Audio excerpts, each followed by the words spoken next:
बिस्मिल्लाहिर्रहमानिर्रहीम। अस्सलाम वालेकुम। आप कैसर खान यूट्यूब चैनल देख रहे हैं। सबसे पहले हम बात करेंगे इमरान रियाज खान के हवाले से। जो आपके सामने सब कुछ आप सोशल मीडिया पे देख रहे हैं, मुसलसल ट्विटर को फॉलो कर रहे होंगे, आप लोग फेसबुक पे देख रहे होंगे। जो सूरत हाल है, एक क्लिप मैं आपको ये दिखा दूँ, आप ये स्क्रीन पे देख रहे हैं कि उनको लेटने के लिए तकिया तक देने के रवादार नहीं है। इसका मतलब ये हुआ कि पुलिस का जो अपना ज़ाती जो बिहेवियर होता है वो अलग होता है। वो कम से कम तकिया दे देते हैं, इतना तजर्बा तो हमको भी है।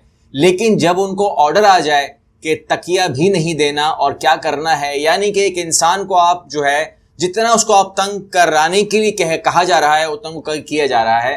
केस वहीं से कमज़ोर हो गया था कि जब इन्होंने पहली बार उनको अटक में पेश किया था, वहीं पर कलई खुल गई थी कि जब उन्होंने कहा कि मेरा दायरा इख्तियार ही नहीं है। यानी कि गिरफ्तार करते हुए जो मुकदमा दर्ज हुआ वो उन्होंने कहा ये साइबर क्राइम है, साइबर क्राइम में ले गए, इसको पिंडी ले जाओ, एफआईए में पेश कर दो। एफआईए ने बोला कि ये जिस केस में आप लेकर आए हो वो तो ख़त्म हो चुका है, इसका तो कोई सिस्टम पेका मेका रह ही नहीं गया है, उसके बाद वापस अटक ले जाओ। अटक वालों ने कहा कि बरी कर दो, इसको घर भेज दो।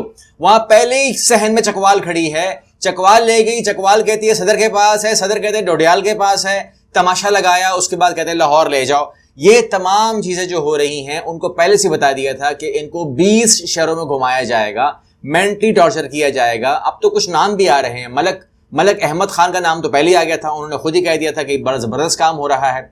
और एक जो सहाफ़ी, अब सहाफ़ी तो मैं नहीं कह सकता उनको, अब तो वो बहुत बड़ी पोस्ट पे चले गए हैं, स्पोक्स पर्सन तो नहीं कह सकते उनको हम, लेकिन वो एडवाइज़र हैं टू पीएम, वो खामोश हैं। उसके अंदर डॉन न्यूज़ ताल्लुक़ है उनका। अब डॉन न्यूज़ ताल्लुक़ क्यों है ये मुझसे मत पूछिए, मगर डॉन न्यूज़ ताल्लुक़ था उनका।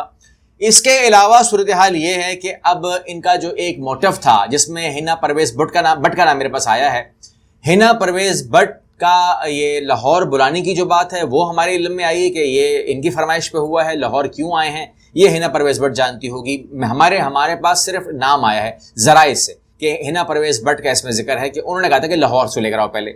और दूसरी बात यह है कि एक चीज़ और हमारे सामने आई कि इनकी ज़मानत ना हो, चाहे कुछ भी हो जाए, चाहे इन्हें गायब करना पड़े, टाइम लेना पड़े, कुछ भी, तो उसमें कामयाब हो गए हैं। ये पेश कर सकते थे, इन्होंने पेश नहीं किया, ज़मानत हो सकती, ज़मानत होने नहीं दी, टाइम को ज़ाया किया गया, 9 की जगह 1 बजे दिखाया गया और उन्होंने कहा अब 24 घंटे का टाइम है।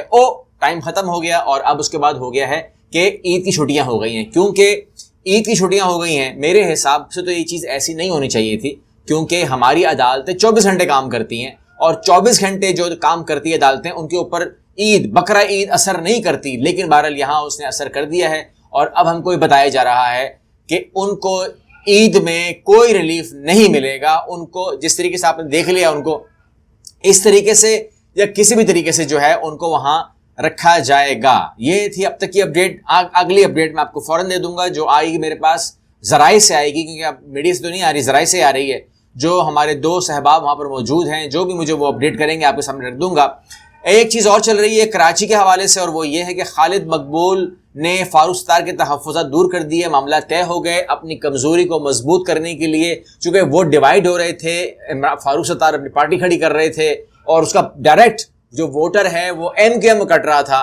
MQM पहली ख़तरे में है, क्योंकि उसको शदीद ख़तरा जो है वो किसी हद तक PTI से है और बड़ा ख़तरा TLP से है। तो पीपल्स पार्टी से ख़तरा शहर में तो नहीं है, क्योंकि शहरी जमात है और शहर के अंदर पीपल्स पार्टी का इतना जोर है नहीं, लेकिन वोट निकालती है तो उसका असर तो पड़ता है। तो ये कुछ डैमेज कवर करने के लिए फारूक सत्तार के साथ रब्ता किया गया है और सुना है कि सेटलमेंट के मामला जो हैं ऑलमोस्ट जो है वो हो गए हैं। अगली खबर मैं आपसे शेयर कर देता हूँ, और वो ये है कि सदर ममलिकत का शहबाज शरीफ को ख़त, सहाफ़ियों को हरासा किए जाने पर इजहार तशवीश। सदर ममलिकत का तो हम शुक्रिया अदा करते हैं, लेकिन एक दरख्वास्त गुजारिश ये है कि जुडिशरी जो है वो एक चीज़ नोटिस ले। ये जो हर जगह हर बंदे को फ़ोन जा रहा है कि हम आपको शाम को 5 बजे उठा लेंगे, आपको हम कल उठा लेंगे, आपको रात को उठा लेंगे, फ़लाँ को उठा लेंगे, ये तमाम चीज़ें चल रही हैं, फ़लाँ पोस्ट डिलीट कर दो, फ़लाँ ये कर दो, फ़लाँ वो कर दो, वरना आपको हम जान से मार देंगे, ये कर देंगे, वो कर देंगे। ये तमाम कॉल्स जो हैं प्राइवेट नंबर से आती हैं, नंबर नहीं लिखा हुआ आता, प्राइवेट कॉल लिखा हुआ आता है। तो आपसे गुजारिश ये है, हुकूमत से गुजारिश ये है, रियासत से गुजारिश ये है, अदलिया से गुजारिश ये है, हमारी सदर ममलिकत से गुजारिश है कि प्राइवेट नंबर का सिस्टम ख़त्म कर दें। تاکہ وہاں پر نمبر آئے، تاکہ اس کو ٹریس کر کے ان تک خود پہنچا جائے. وہ شام کے 5 بجے تک کا ویٹ اب نہیں ہوتا ہے. کل شام 5 بجے کیا ہوگا اس کا ویٹ اب نہیں ہوتا ہے. ہم چاہتے ہیں کہ آج شام 5 بجے، اس سے پہلے کہ وہ آئیں ہمارے پاس، ہم ان کے پاس چلے جائیں کہ جی فرمائیے تکلیف کیا ہے آپ کو. تو گزارش یہ ہے کہ یہ پرائیویٹ نمبر کا جو سلسلہ ہے اس کو ختم کریں، تاکہ اس نمبر کے اوپر FIR کاٹی جائے. دھمکی پر کوئی FIR تو ہوتی ہوگی نا، کوئی اتنا قانون تو ہم کو بھی معلوم ہے کہ اگر آپ کسی کو جان سے مارنے کی دھمکی دیتے ہیں، یا اٹھانے کی دھمکی دیتے ہیں، یا دبانے کی دھمکی دیتے ہیں، دھونس کی دھمکی دیتے ہیں، تو کوئی ایک غیر قانونی کام تو ہے. تو اس لیے ہم چاہتے ہیں کہ پرائیویٹ نمبر کا سسٹم ختم کر دیا جائے، تاکہ معاملہ لیول جو ہے وہ برابری کی سطح پر ہو. اب آخری خبر میں آپ سے شیئر کر رہا ہوں، یہ جو اسکرین پہ آپ دیکھ رہے ہیں، جس میں غریب کی مفت بجلی چھین کر فتنہ خان کی کس انا کو تسخین پہنچی. یعنی کہ یہاں پر وہ یہ الزام لگا رہی ہیں کہ آپ نے ایک غریب کو، ہم نے 100 یونٹ کے اوپر بجلی مفت کر دی، ایک عظیم شخصیت نے، حمزہ شہباز نے، اور اس کو PTI نے چھین لیا. اتنا ظلم، اتنی بربریت، اتنا دل کالا ہے اس شخص کا کہ کیا اس نے ظلم کر دیا. میں نے آپ سے پہلے کہا تھا کہ یہ چیز ہوگی اور اس چیز کو مارکیٹ کیا جائے گا، اس کو کمپین کا حصہ بنایا جائے گا. حقیقت کیا ہے؟ حقیقت یہ ہے کہ سپریم کورٹ نے کہہ دیا تھا کہ جناب والا، ہم آپ کو ڈمی وزیر اعلیٰ نہیں کہیں گے، اس کے بدلے میں آپ کوئی فیصلہ نہیں کریں گے.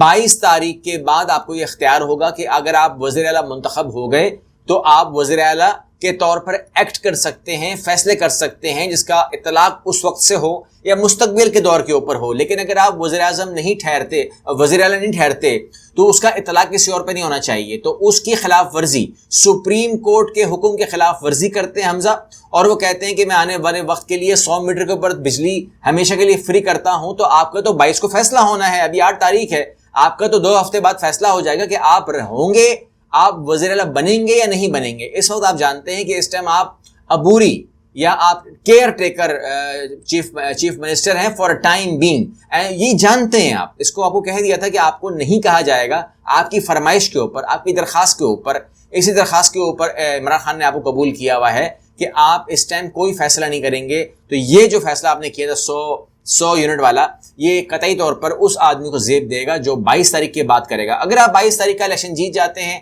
17 والا الیکشن جیت جاتے ہیں، 22 تاریخ کو آپ وزیر اعلیٰ بنتے ہیں، تو آپ 100 یونٹ کیا، آپ 1000 یونٹ فری کر دیں، آپ 2000 یونٹ فری کر دیں، آپ بجلی پورے پاکستان میں فری کر دیں، ہمیں قبول ہوگا. لیکن ابھی جو آپ نے کیا ہے یہ سپریم کورٹ کے آرڈر کے خلاف ہے، اور یہ ظاہر ہے، صاف ہے کہ اس کو آپ نے ووٹ کے لیے، الیکشن کے لیے استعمال کرنا تھا، جو کہ آپ کرنا شروع ہو گئے ہیں. اگلی ویڈیو ملتے ہیں. اللہ حافظ.